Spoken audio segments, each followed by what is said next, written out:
I do is I track my sales and I track what my future places that I want to sell are. And right now, for this year, I am tracked to making about $12,000 profit. Profit. You guys know that have quail how long it takes you to feed, water, all that. But I'm paying myself the $20 an hour to do that. Don't shortchange yourself as far as what your time is worth. Just eggs? Just eggs. Just eating eggs. Just eating eggs. Um, so the other part of the eating egg is you've got the males that come on when you're doing your hatch. So I decided to just, my brain was like 15 different things. You could go to eating eggs, you could go to raptor people, you could go to snake people, you could do this, you could do that. And I was like, eating eggs. That's all I want to do. Eating eggs. My next thing is balloons, but eating eggs. So because of the ratio to male to female when you do your hatch, I butcher. I have a couple of dog people that buy the birds from me, but I eat them. I love quail. People come over, they're like, "What are you having for dinner?" "We're having quail." What? What? Where can you go to somebody's house for dinner and have quail? You know, you got chicken, you got beef, you got pork chops, but quail. They're like, "I'm coming to your house. What's going with it?" "Homemade mashed potatoes." Oh my gosh! People don't know how to eat food now. Gravy, corn. And corn. Right out the garden. Yes! We're going to go out there, we're going to get the collard greens, and we're going to make them. So there's a lot of areas that I could get into, but I wanted to focus on one thing, and that was eating eggs. So balloons. Balloons, oh my gosh, I got the best picture if it was in color. So a balloon is a developing egg inside of the shell that has been incubated for 10 to 14 days. Okay? The sweet spot seems to be around 12, but that's up to your customer. I have not gotten into balloons as far as sales because my a balut in that case, one shelf down from my eating eggs, is 49 cents. Oh. I can't make it for that. She's not going to buy that. Yeah. So as far as a wholesale in the grocery store, it's not feasible for me to produce that for her. Now, going into a nail salon or asking her if there's some of her local community that wants to buy balutes outside of the grocery store that are fresh, on that day, they can't get anything better. They're going to be a good size. They're not going to be cracked. They're going to be fresh.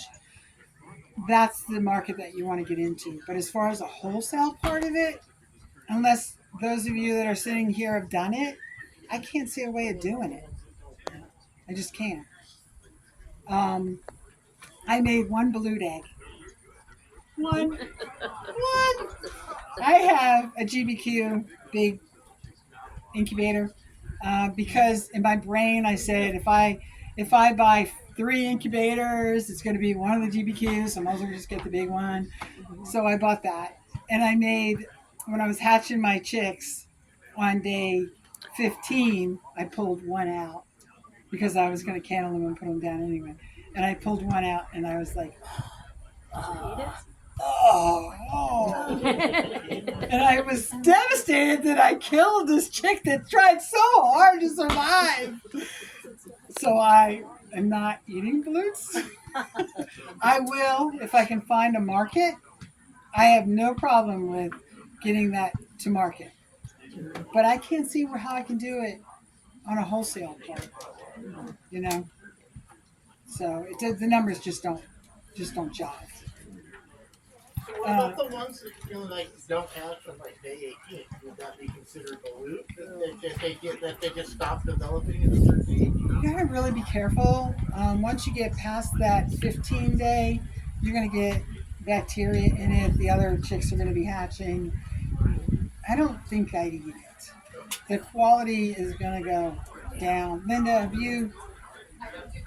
Yeah, I just Yeah. those They that said don't there's hatch, too much development in it. I just throw them in the compost pile. yeah.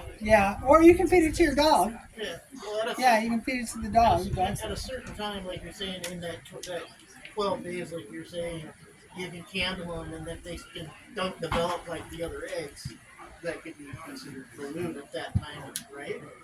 I would not because of the. No. It would be a natural cause. Yeah, it would be. There would be so many factors that you wouldn't be able to figure out what the factor was, why it didn't hatch Why did it at die? that point. Yeah. Yeah, I mean, there's a reason that it didn't happen. right. Right. It developed. It had to be a bacteria. Heat issue or Be like eating humidity right issue now. or You're something. technically a food handler at that time. Yes. Correct. Yes and no. I mean, yeah, because they're not regulated. Right. They are not regulated. And then they're not washed. And then once you get it to the customer, it depends on their handling circumstances. Okay. I tell them that they are. They're theirs. How many, you sell them then, right? Yeah. How many do you sell at a time? Thousands. Thousands at a time? How do you get a profit margin out of it? 60 cents an egg is. So you can get 60 cents an egg. Yeah. Yeah, see I can't get that. 40 Here. cents an egg was $8 a dozen. If you had a 100% hatch rate, Right. which you don't ever get. But also, how many babies are you going to lose when you hatch, or how many are not going to develop when you're hatching? So, and how many are you going to lose after they hatch? So I just consider them as chicks. I sell wholesale chicks. Okay, so If I'm doing thousands of them, so you sell actual balutes though? yeah, Thousands of balutes yeah, at 60 cents a it thing. does. Now, do you Well, I boil do them? I do flats mainly. Right. My nail salon, I got a flat at 81, and I do about $50. So See, that would be probably the avenue that I would need to go to, Yeah. is to go to a smaller group, not the groceries.